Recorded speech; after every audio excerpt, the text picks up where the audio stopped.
Hi, good afternoon, everyone. Welcome to the first event of a new organization called Literary Cape Ann. It is a organization that's come out of the closing of Toad Hall Bookstore. It's a combination of myself, my name is Mary Riet, and then Diana McCloy and Ray Francoeur.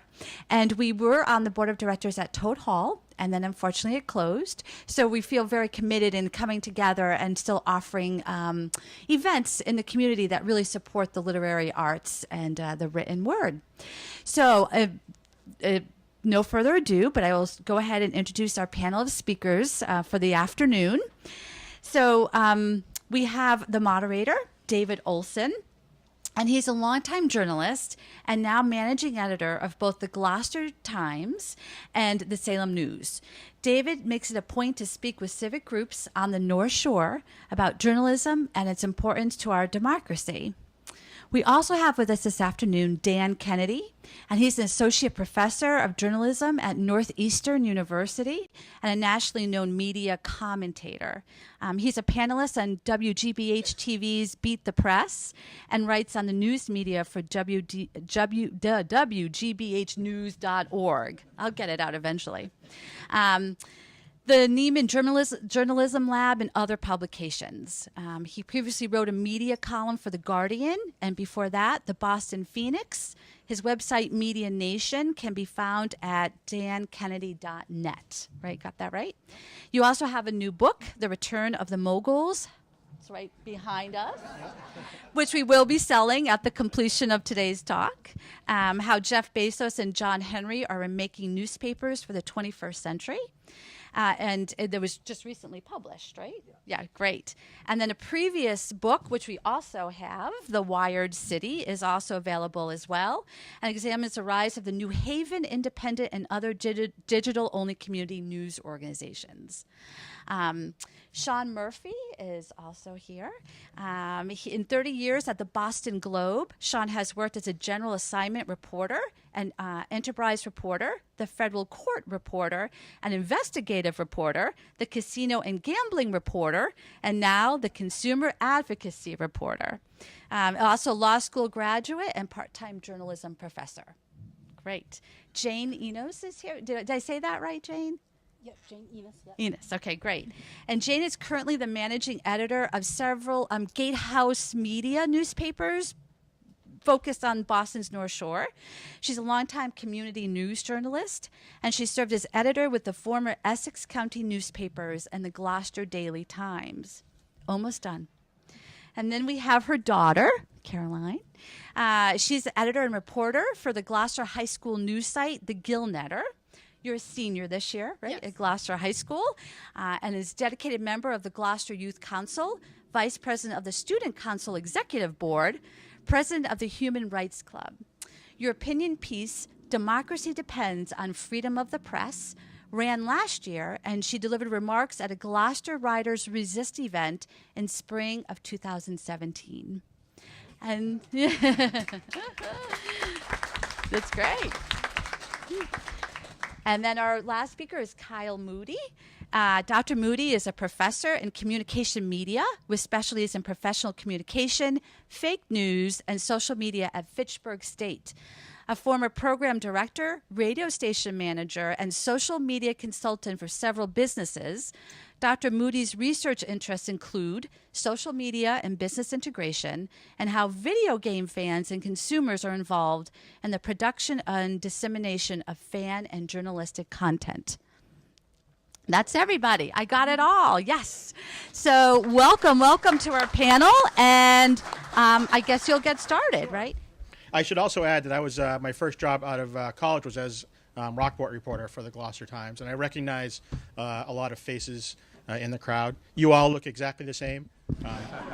I'm the one who looks older, so I thought we'd start just with a definition. Let's define fake news and what separates it from actual straight journalism, and maybe we'll start down to my right with Dan.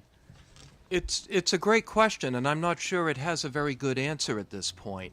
A few months ago, I was looking for the term fake news in some notes, and I found a reference that I had made to fake news back in 2014. And I said, what on earth was I thinking? Nobody was talking about fake news then. And I opened up the document, and I was talking about Jon Stewart and Stephen Colbert. The first time I heard of fake news in the modern sense was during the 2016 election in August, when the New York Times Magazine did a story on the rise of fake news. And what they originally meant was viral fake content created solely for the purpose of making some money. There are actually a bunch of teenagers in Macedonia who were putting these fake stories out, trying to get clicks on their website so that they could make a few cents from Google ads. And you'd say, why Macedonia? Well, apparently in Macedonia, a few cents from Google ads goes a little farther than it does in this country. And just to give you some indication of how really commerce-based this was, there was a story about how they promoted a fake story that the Pope had endorsed Hillary Clinton, and it didn't get any traction, and people weren't very interested in that. So they said, well, okay, let's try the Pope endorsed Donald Trump, and that blew up. That seemed to attract a lot more clicks, and so they were making a lot more money from those Google ads, and so that became the prevailing narrative. Now, I would say that that was kind of the early innocent days of us trying to make sense of fake news, because now it has become completely distorted by the fact that people in the political establishment, and I would say especially President Trump and his supporters, tend to label any news stories they don't like as fake news. And then you've also got the involvement of Russian influences and Facebook, and so it's become much more complicated, and it's very difficult to define these days. But I would try to define it in its earliest, purest form, which is fake content created for the specific purpose of making a little bit of money. Thank you. Sean? Yes. Good afternoon to everybody. It's great to be here. I have to say, David, you recall your early days as the Rockport reporter. I recall my early days as a student in this building at the George Tarr School. And that was back when John F. Kennedy was president. And I have to say that I've got to be on good behavior today because my mother's here.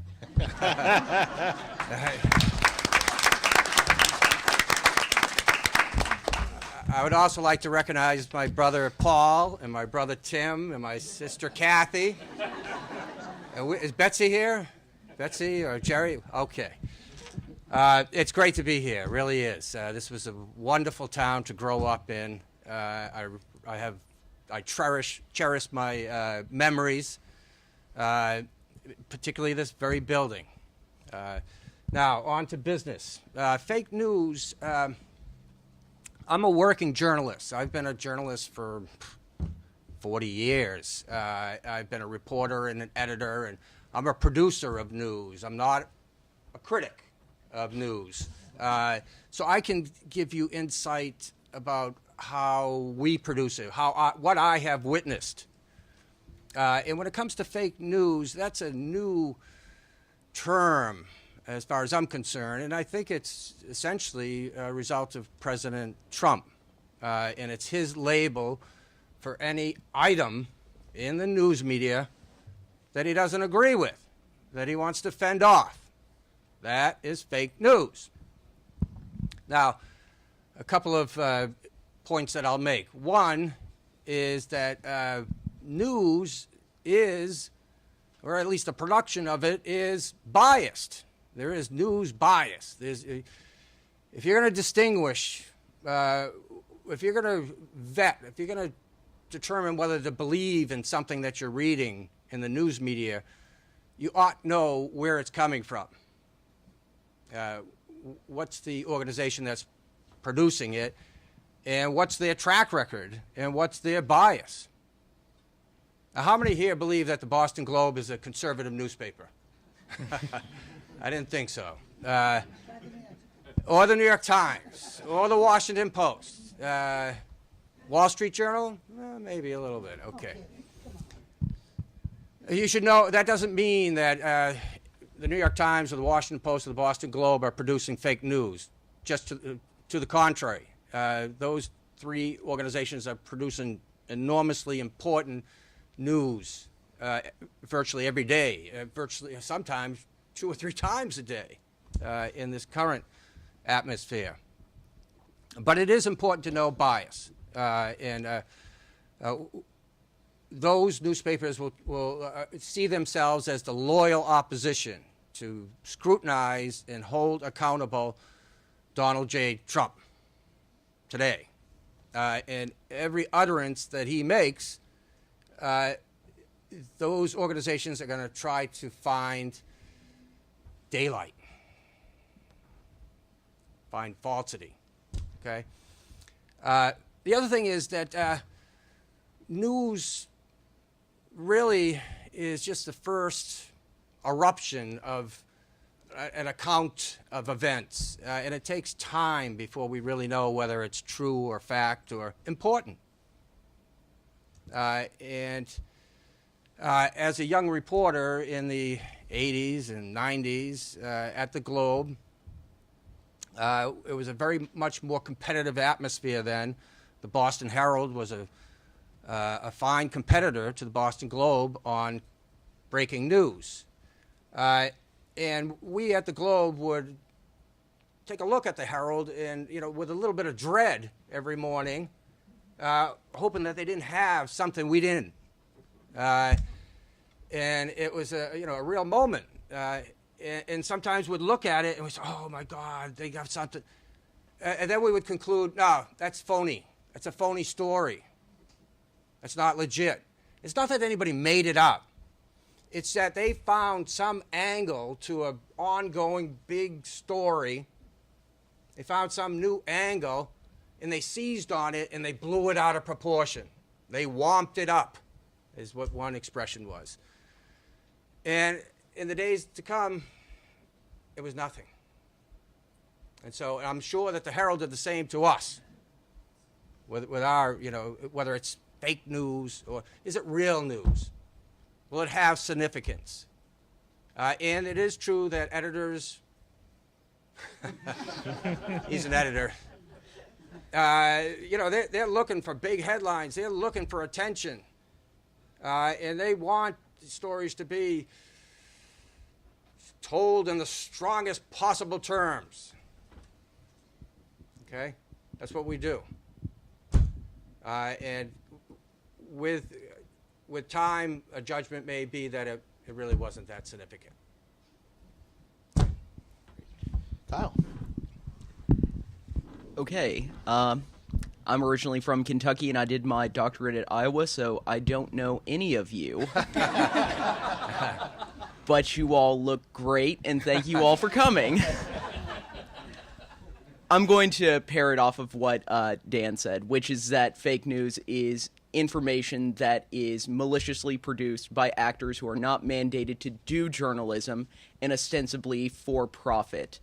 The element that I focus on in my work is the area of social media, and that's where we're seeing the biggest rise in this spreading of fake news. While it didn't necessarily have a name, you've all known it in other words too. You've known it through yellow journalism. If you're a history professor, you've known it as tabloids, where former presidential candidate Hillary Clinton was off giving birth to a 600-pound alien baby off in Roswell, New Mexico, thanks to the information provided by you at the National Enquirer at your local Shaw's.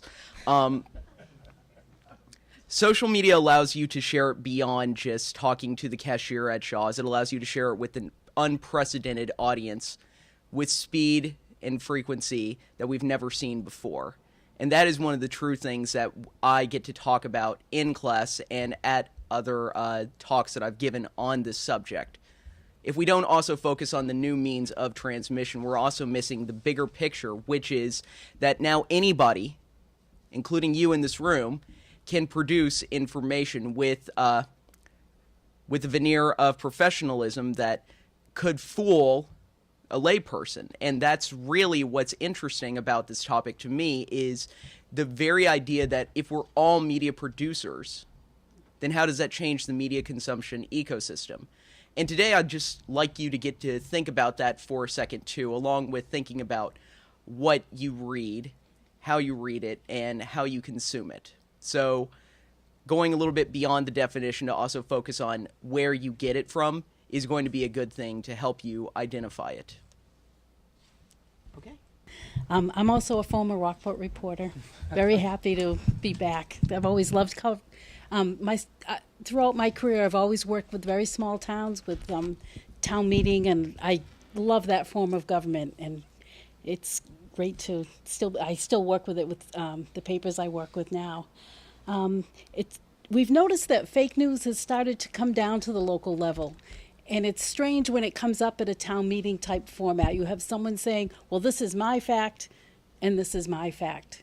And we are in Ipswich right now, we have a situation where they have two fairly old elementary schools, the post-World War II, and it's time to replace them, so they want to combine it into one. And it's divided the town, and it's very difficult for them to come to they're going to vote next week, so we'll see if they decide to take the state's money and do the one school. But the location of the school, the size of the school, there's so many things that people feel so strongly about, as you do in a small town. And it's interesting to see through the letters to the editor and all the different ways that people are taking very strong sides, and it's stronger than anything I've seen over the years. You know, the Ipswich editor's name is Dan McAlpine, and I was speaking with him about it. He said it's as though it's a school override, which we know that's a very tricky subject in any town. It's worse than that. It's more divisive than that.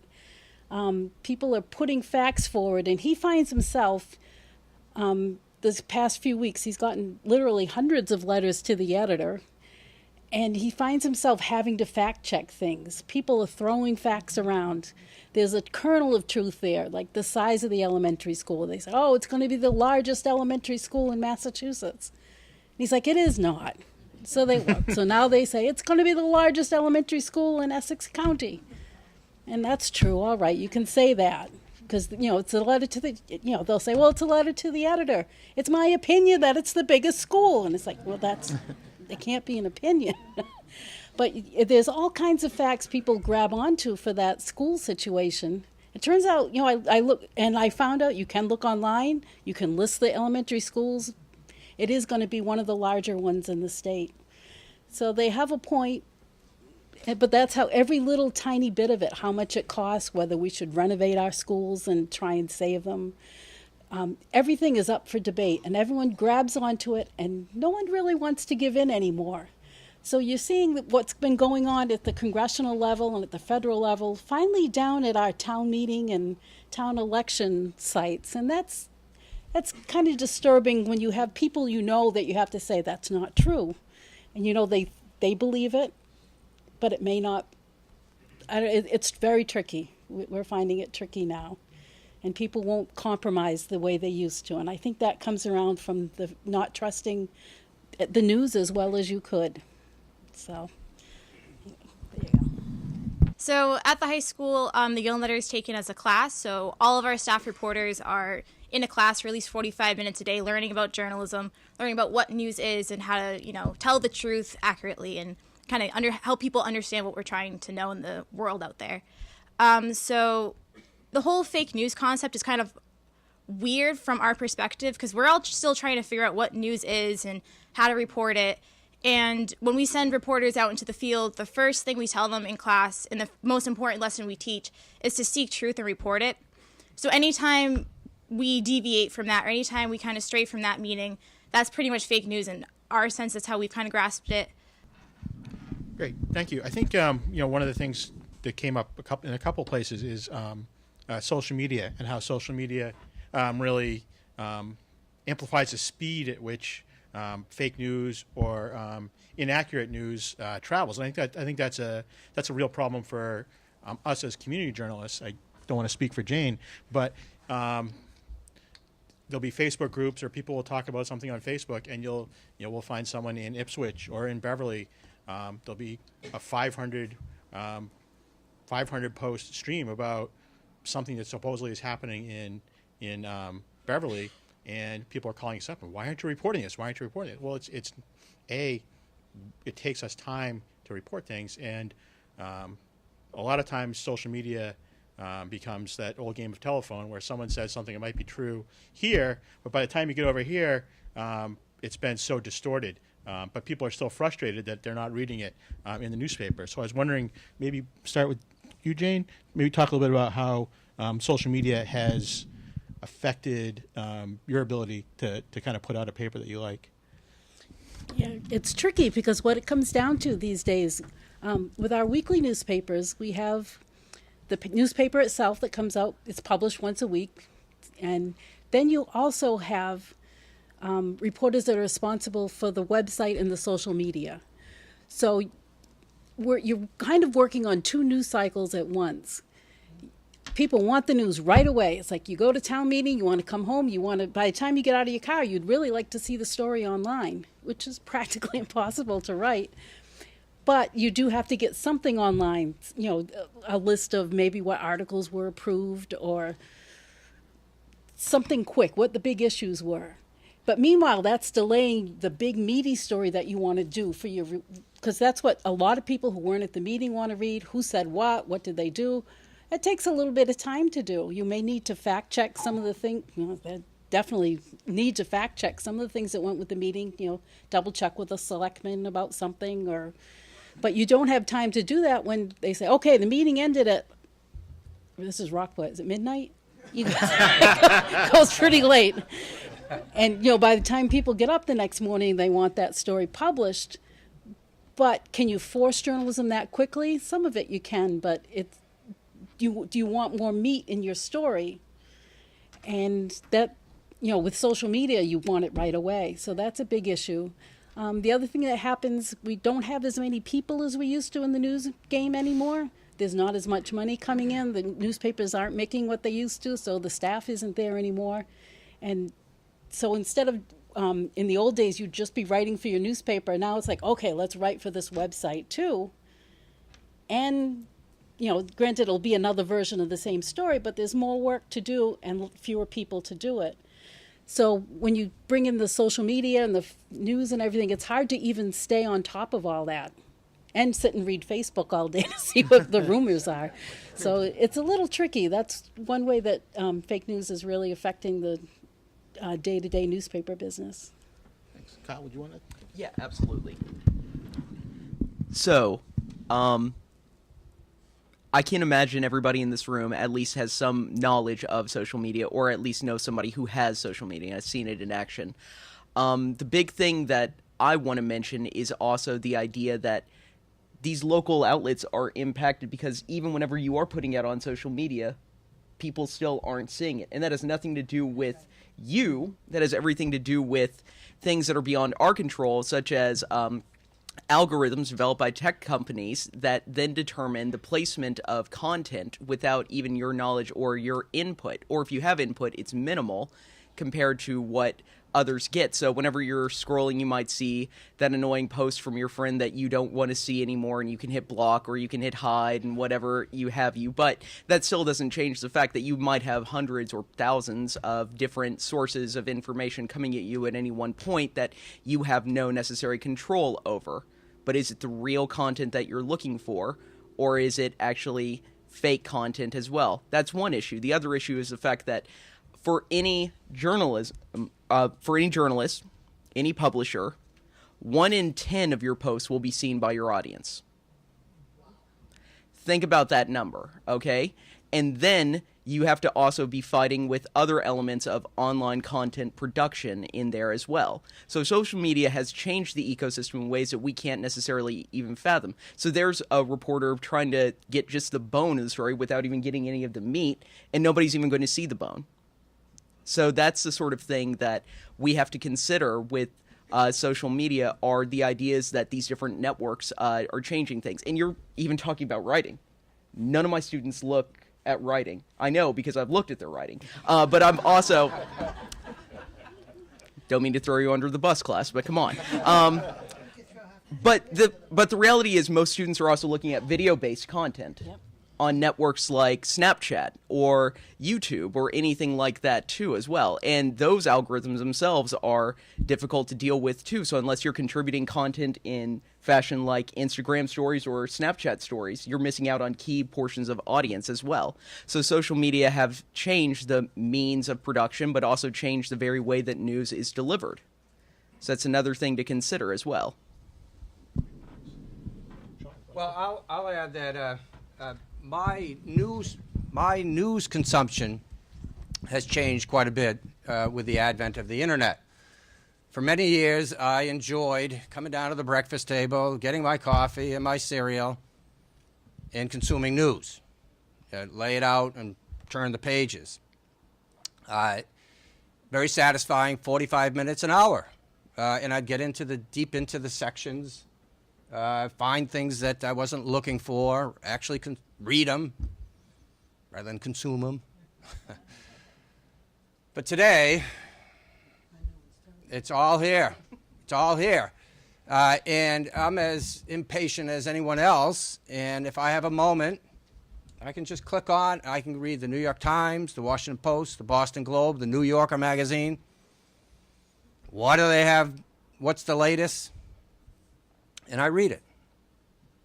And I'm hungry for it. And I am not getting to those back pages, which I think is probably a loss. I don't know exactly how. At the Globe, obviously this is the future. Okay, people read the Globe. I know you all read the Globe. Online, or paper version. Yeah. Well, this is where we're going, everybody, and it's updated constantly. We have something called Chart Beat, where we can click on our site. Do you know what Chart Beat is? Yeah. And we can tell you how many people are on each story at that moment, live, and how long they stay on it. 1 minute and 42 seconds. That's a long stay, actually. Every story. So we know, and now an issue within the newsroom, all the editors, all the managers know which stories are most popular. Does that mean that we eliminate those who are producing the less popular stories? Do we discipline over it? It becomes a union question.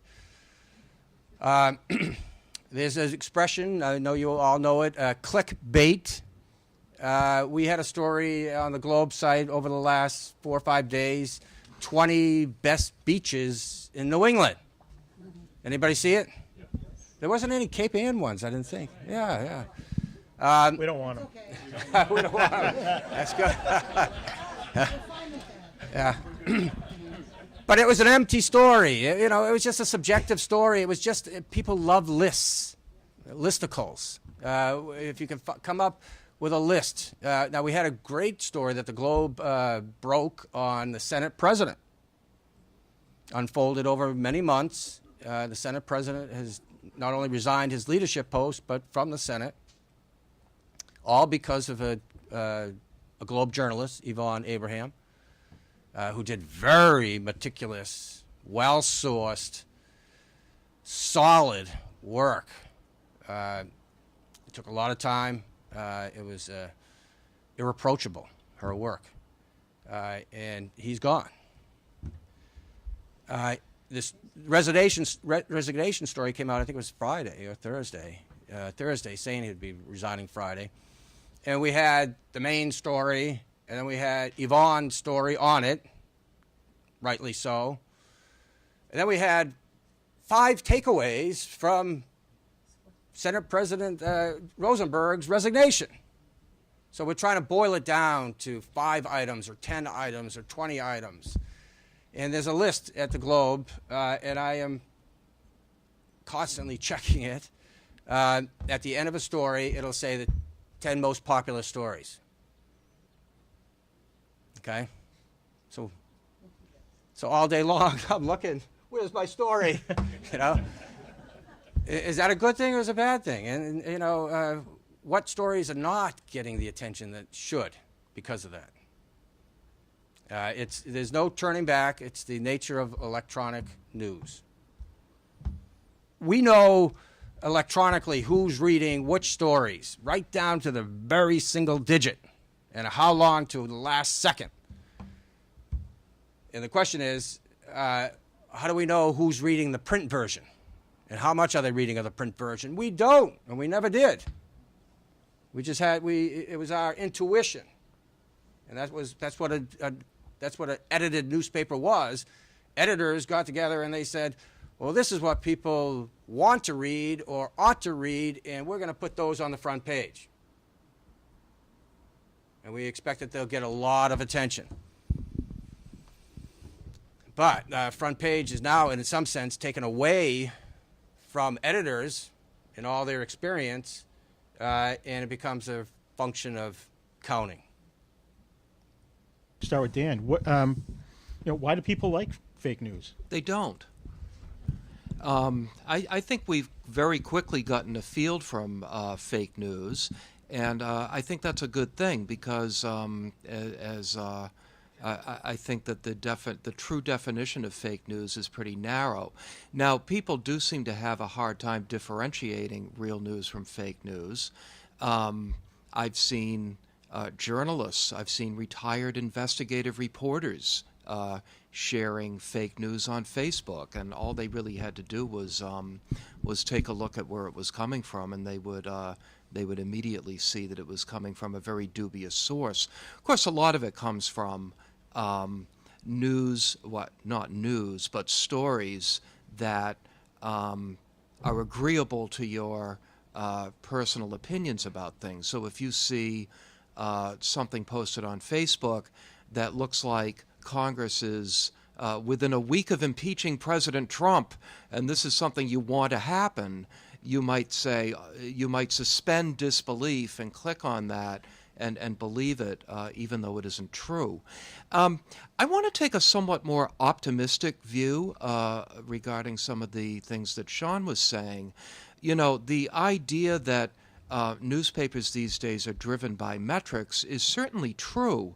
But when I was doing my reporting for my most recent book, The Return of the Moguls, I was asking people at the Washington Post about this. Marty Barron, the editor, and Shailesh Prakash, their chief technology officer. And what they will tell you, now this is, a good news organization. If you're dealing with a less ethical news organization, you might get a different answer. Or maybe you'd get the same answer, but the reality would be different. But what they would say is, we're going to determine what the most important news is, and we're going to stick by that. But the metrics will show us, this story really isn't resonating the way it ought to. Maybe we ought to punch up the headline. And how many of you are Washington Post readers? You probably know that the headlines at the Washington Post have gotten pretty viral. Maybe we ought to punch up the headline. Maybe we ought to change the art that goes with it.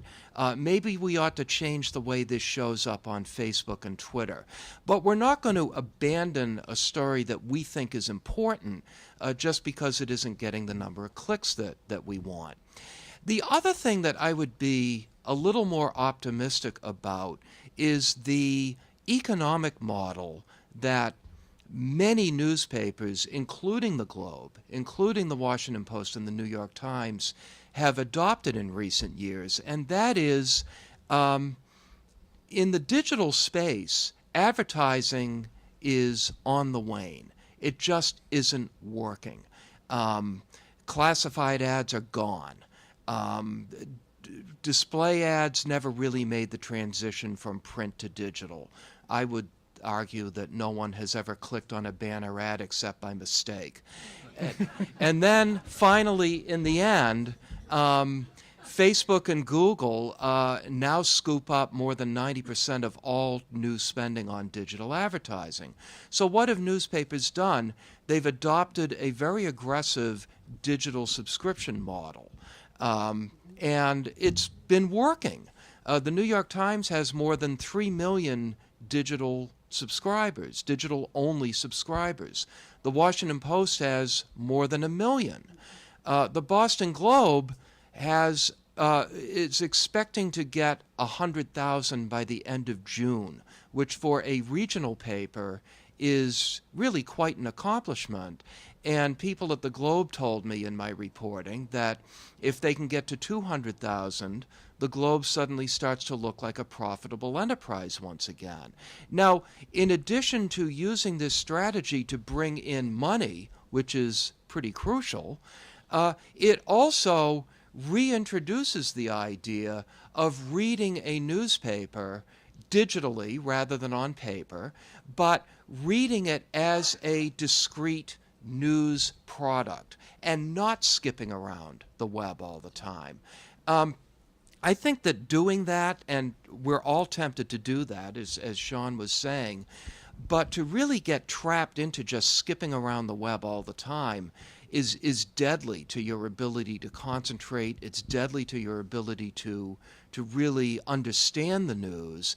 And I think the digital subscription model actually is encouraging us to try to absorb more different kinds of news from a few high-quality sources, which is what we used to do 20 or 30 years ago.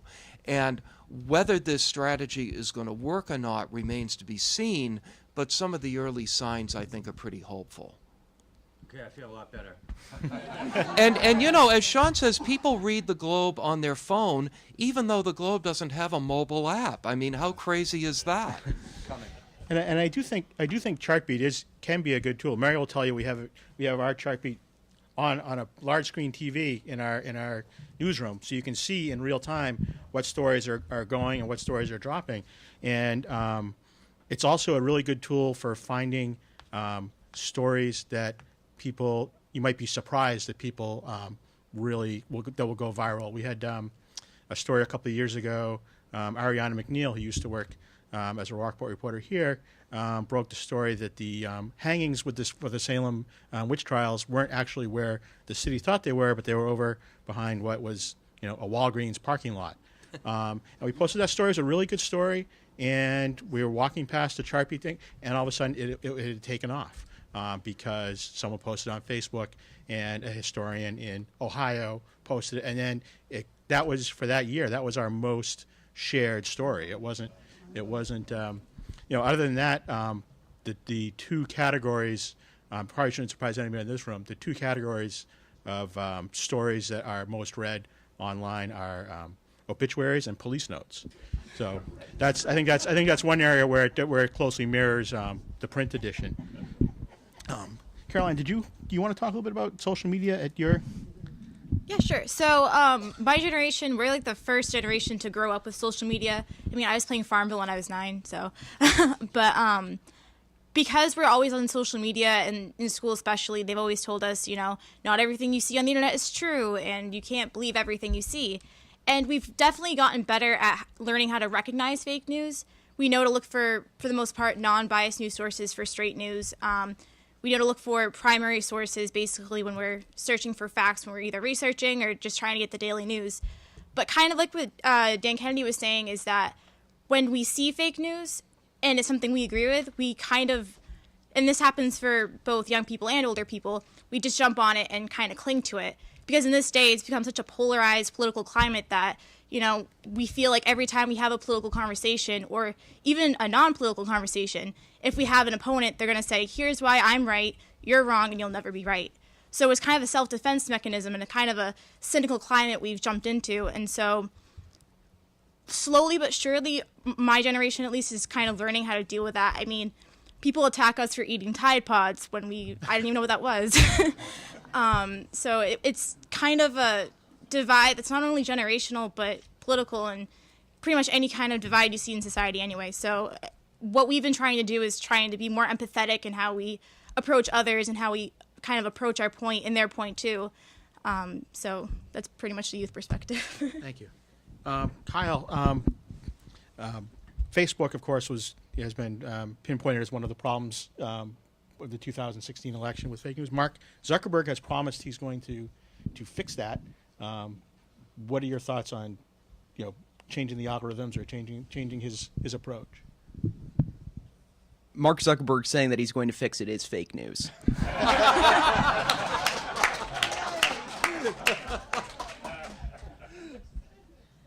If this problem has existed and been pernicious for hundreds of years, the idea that a Harvard billionaire can come in and fix human societal problems is egotistical at worst and laughable at best. The reality is that we are dealing with an issue here that's related to your question, sir, which is the agreeability of information with our value system and ideology. We don't just say, well, if the algorithm tells me that it's true, then it must be true.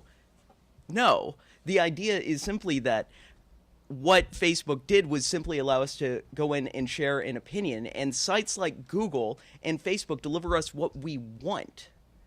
How is Zuckerberg going to change the model of his business just to do the world a greater good? I understand that he's under a microscope right now, but he's also a very big ant that's only feeling a little speck of that heat that's coming under it too.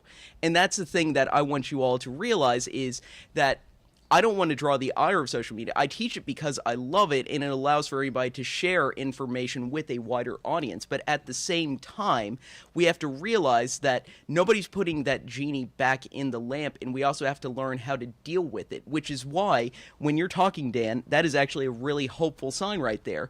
An aggressive, affordable digital subscription would allow us all to access more information much more quickly and get us away from only surfing one site or two sites simply because it's convenient. The idea that we could aggregate our content would be something more useful than a tech genius coming in and saying he's going to fix all of society again.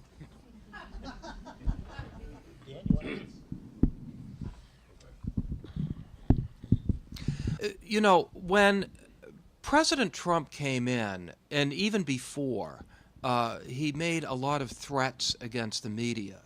And he said, I'm going to tighten up the libel laws. And he threatened to go after journalists who were the recipients of leaks. By the way, you would have to go a long way to exceed the record of President Obama in pursuing journalists who were receiving leaks. I once wrote a column for the Huffington Post headlined, Barack Obama's War on Journalism, so he was no friend of the media either. But what we've seen since Donald Trump became president is really nothing in the way of pursuing specific policies. What he seems to be doing, and he's been very successful at it, is using phrases like fake news to delegitimize real news organizations and essentially to teach his followers that he and Fox News and his supporters are really the source of all reality. So what happens in effect is that even though there's a greater appetite for real news than there's been in many years, and as I mentioned, subscriptions are up at the Times, the Post, and the Globe, NPR's at an all-time high for listenership, all these good things, essentially President Trump and his followers don't really care as long as their followers are looking to the president and his supporters at places like Fox News as the source of all truth. And so that, I think, is how he has weaponized the term fake news and moved it way beyond its original meaning. I would add that, this too shall pass. That this is a momentary vilification of the news media by a political figure for a political purpose. plain and simple.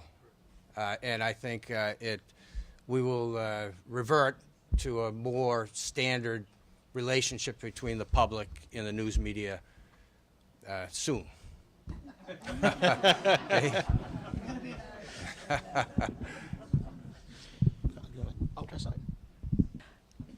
So, in the interest of time, I mean, it has everything to do with ideology, like what people are saying too, and one's perceptions of reality, and what agrees with your paradigm and what doesn't.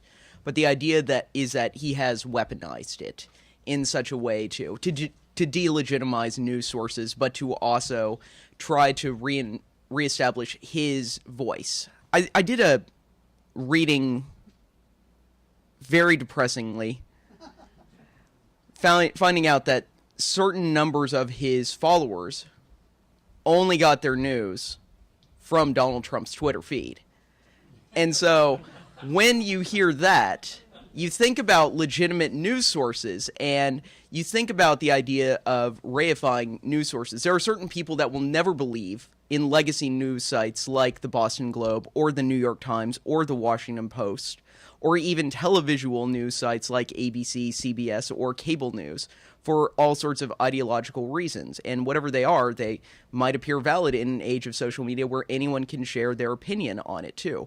But what he has done is also taken his entertainment persona and politicized it in a way that make people believe that he is an actual megaphone for an ideological news system. And don't get me wrong, if you like what Donald Trump does, you're allowed to listen right now, but there's also the idea that fake news is something that he says just to turn people away. So as soon as he says it, interestingly though, he increases sales of newspapers, newspaper sales and subscriptions, and then donations to sites like ProPublica and Mother Jones have gone up ever since he's been elected too.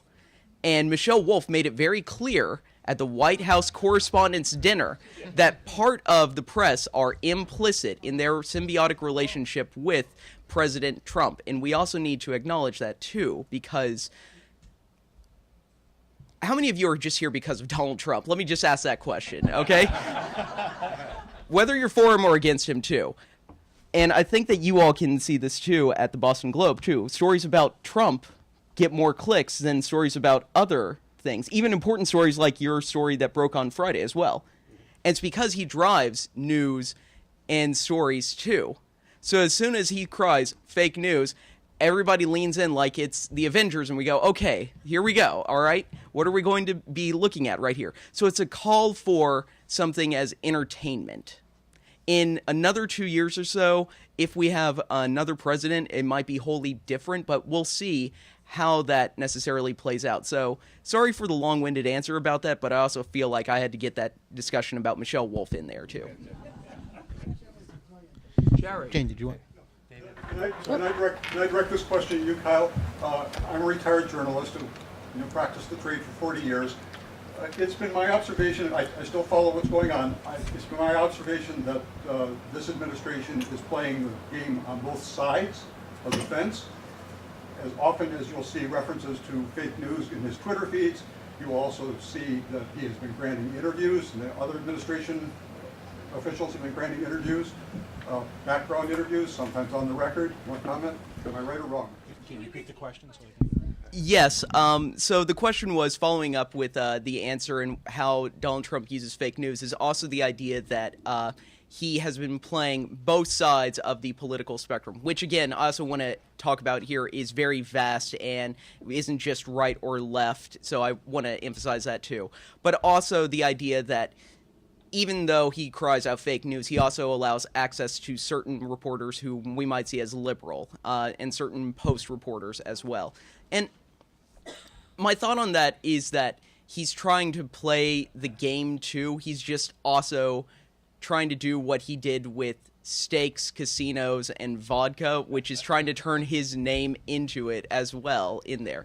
And so how he plays the game, you might say he's a master politician, and that's an opinion. But what I think is something that we can talk about in here is the idea that that he's playing both sides is very interesting right there, because he clearly is catering to a base that has maybe a set of political values that he may not necessarily represent, but he also necessarily plays to Manhattan media elites, which also has a specific political ideology too. In that sense, that's what makes the Trump phenomenon so interesting, is how he's viewed by so many people. Again, I want to go back to what I was just mentioning. Trump sells clicks. And that's incredibly important in this media ecosystem as well, too. What he's good at is saying something and seeing how other people react. And I think that's the thing that we're most interested in. And to bring it back to fake news, the reason that there are economics around fake news sites is that sites that aren't mandated to do journalism will often go buy different domains and then start pushing out news content to different sides of political spectrums and not announce that they're owned by the same subsidiary. So one agency gets money from all different sides of the aisle from clicks. That's the thing that's most interesting to me about the Trump phenomenon, is how it has accelerated that news conglomeration of both sides. Any of you familiar with American News Limited Liability Corporation of Miami? Oh boy, this is actually coming from something that you would probably have seen too, Carolyn. The idea that BuzzFeed is a news source would have seemed laughable to most people long ago, except BuzzFeed has done a good amount of work uncovering fake news in the world. They did a long-form bit of reporting on how Liberal Society, a left-leaning site, and Conservative 101 were owned by American News Limited Liability Corporation in Miami. And it was under this one story. If you're familiar with Kellyanne Conway, these two sites published the story that she was no longer going to be on the Sunday morning talk shows for a brief period in different ways. Liberal Society said something to the effect of, "Rejoice, Kellyanne Conway is no longer on Sunday morning talk shows." And Conservative 101 published, "Kellyanne Conway no longer on talk shows, prepare to be mad." Okay. So two things should give away that that's fake news. One, it tells you how to feel. Rejoice, prepare to be mad. But then also, the stories were largely the same. The meat of the story was largely the same, with just a few bits of information changed. And whenever you looked at the site, you realized that they were both owned by the same company. And so by knowing that, you then begin to see how these companies are gaming the system. See, you wouldn't see one story if you believed one particular ideology. But because you and your friends might believe differently, you're clicking on sites that are owned by the same company and sharing them to your own networks, and you don't even know that you're perpetuating this scam. Kyle, Kellyanne Conway was, in fact, banned from the cable shows for a long time. Why was that fake news? No. That's not the fake news. The fake news was the idea that she was... it was telling them how to feel about that. That's the part that was it. So the information itself wasn't fake. That's why it's so persnickety, is the idea that that story took on different bits of information based on the way that it was supposed to prime you. For rejoice, feel good. Kellyanne Conway's no longer there. Prepare to be mad. Kellyanne Conway's gone, and I'm angry. MAGA. How we feel about that is something that news derives from us too. And so that's something that I wanted to bring up in here. And whenever I've given talks, I bring up that example, and people are shocked because for a long time headlines have been written in such a way that it's supposed to elicit a specific reaction based on your own perception of it. But whenever you're told something, that's not news. And if I could get anybody to get back to the definition of fake news, it's that fake news tells you how to feel, as opposed to letting you make your own determination on that too.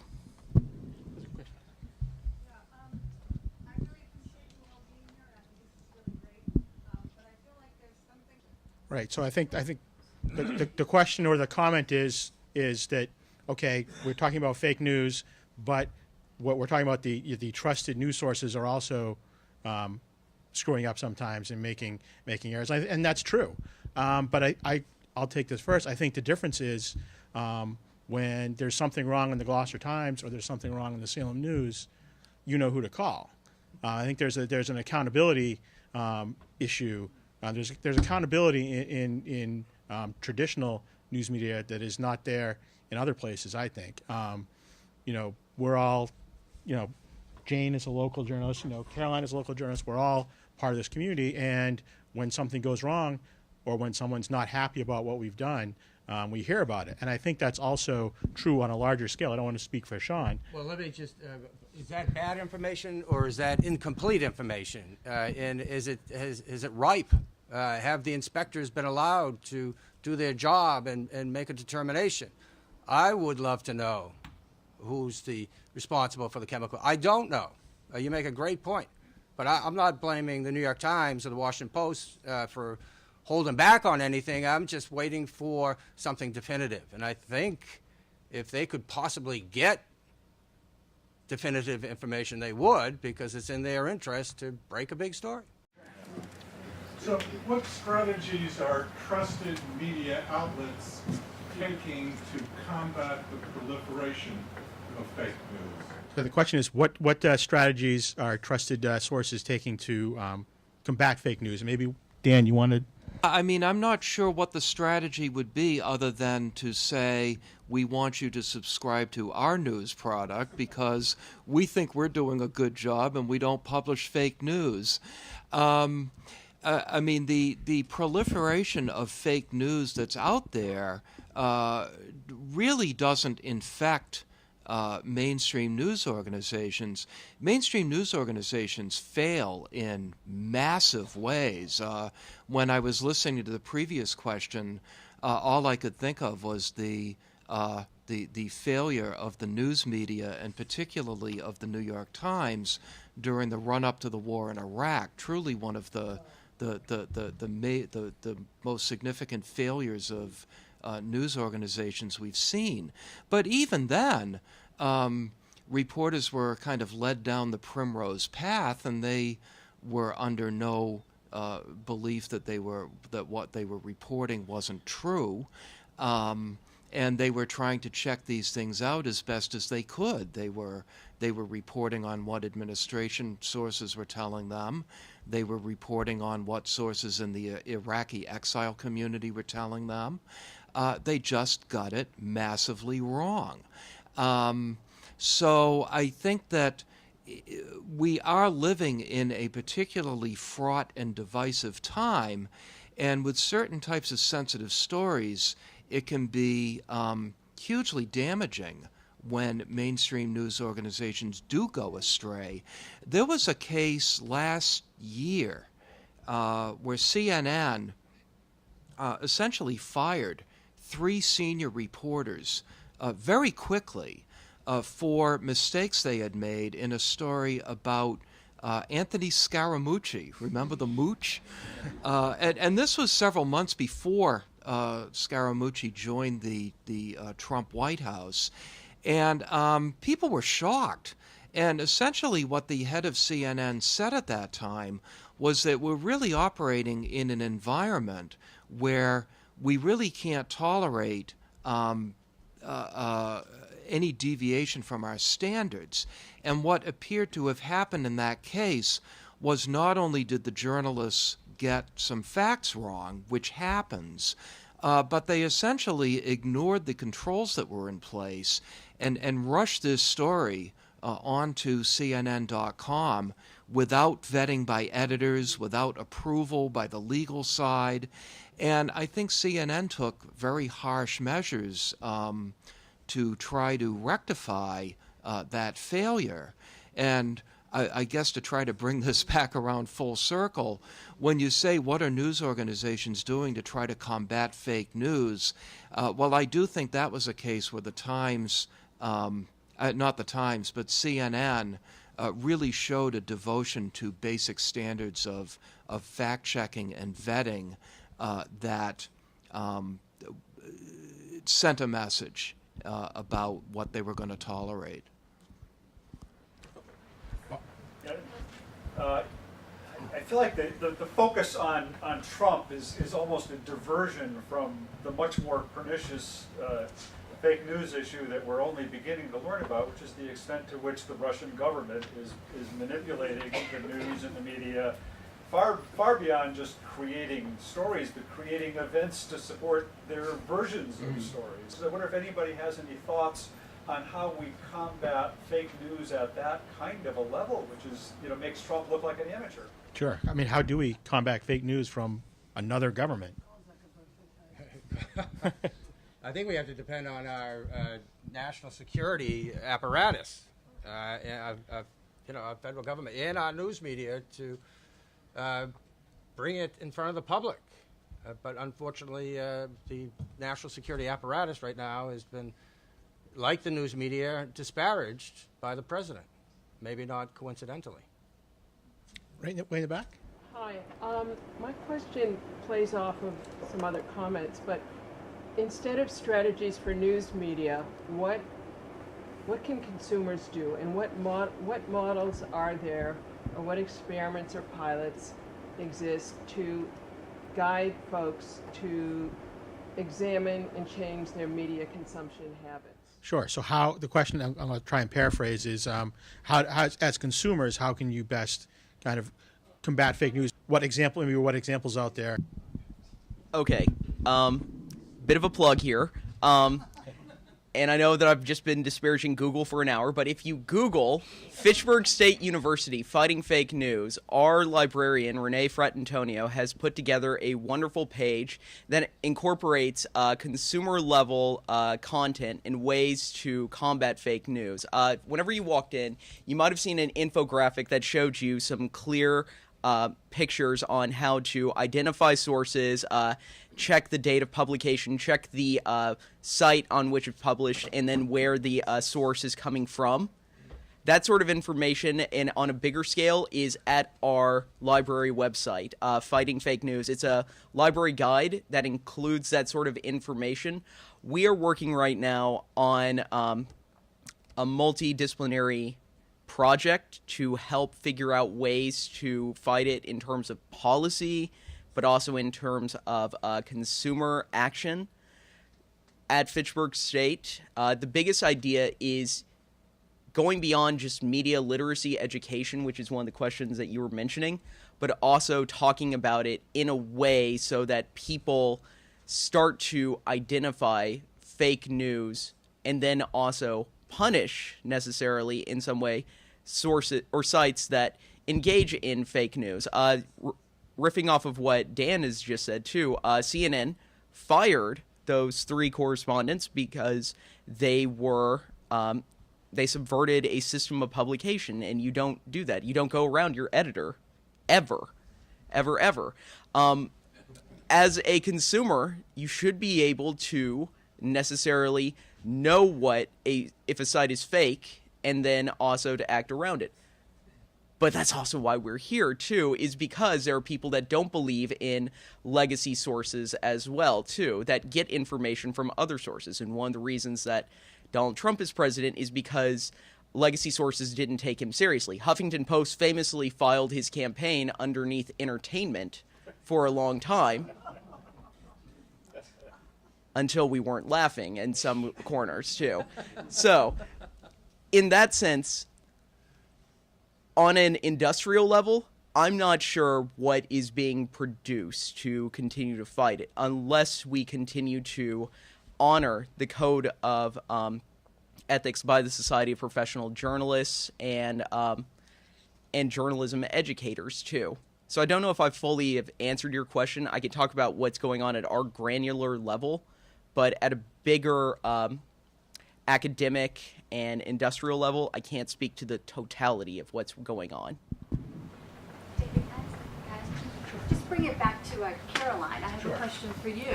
Are you part of a course at Gloucester High that you have to take to be on the newspaper or and what do the teachers at a high school level teach you how to understand appropriate news, fake news, that type of thing? Right, so at the high school, to write for the paper, you don't have to be in the class, but most people are. Repeat the question. Oh, sorry. Basically, what do the teachers teach us to kind of understand fake news and understand truthful information. And then she kind of asked how our course works. So, like I said, we have staff writers who are in the class that work for us, but other people contribute. But in the sense of what the teachers tell us, whether we're writing a paper or we're looking at news, the biggest thing that they tell us to do is to look for primary sources, and that's true when you're reporting and you're looking for news too. They say don't use Wikipedia when writing a paper, but you can use the footnotes, right? So a lot of the problems that I've seen personally on Facebook and other social media outlets, that people share stories that are from outlets that don't really do firsthand reporting. They say, oh, we found this on this site, or they don't even say that they took it from another site. They just take news as its own. But overall, what we've been doing in class trying to combat fake news on a more relevant level is to try to look for primary sources and even go out and ask the questions ourselves as informed citizens. Like when we go to, I did a project recently where I had to email people in City Hall and stuff. So we have to go and ask the questions ourselves to kind of remind them that we're trying to hold them accountable, most importantly. Stan.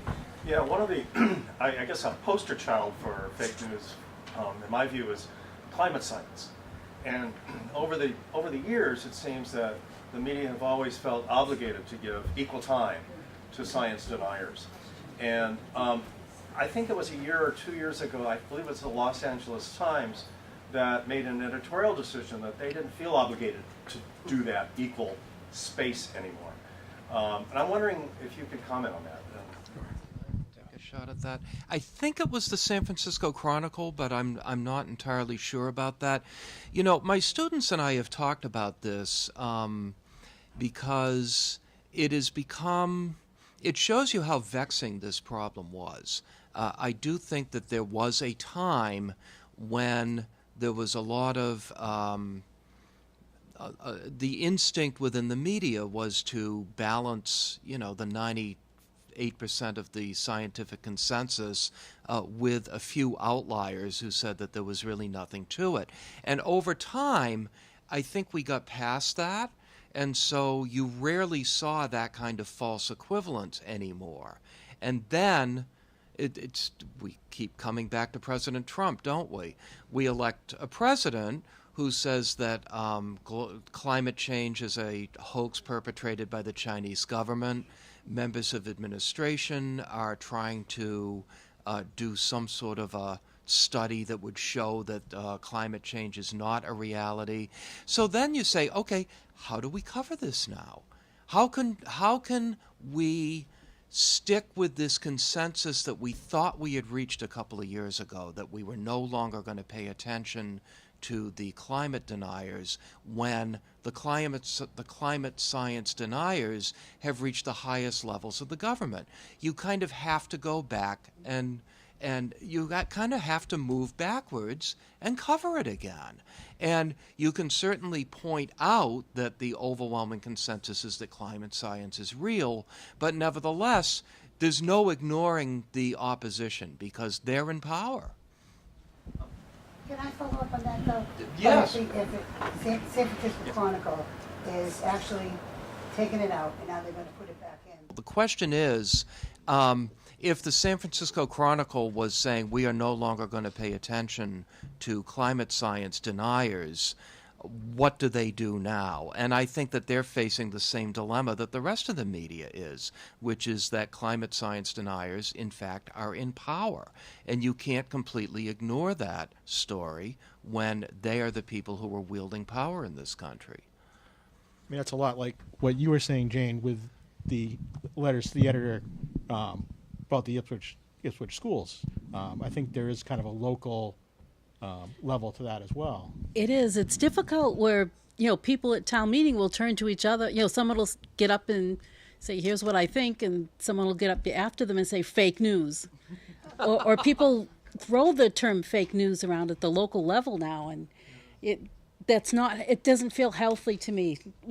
You've got your first-hand sources. You've got your town manager telling you what the budget is, and someone else yelling fake news about it. It is starting to creep into these meetings, and it's not a good thing.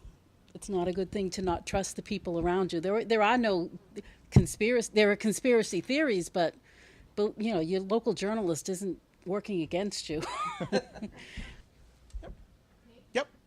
But to what extent do you think fake news and this other iteration of it that has taken place is a direct attack on democracy, and does that give the press even more of an imperative, more of a role, because we're in dangerous times? So the question is,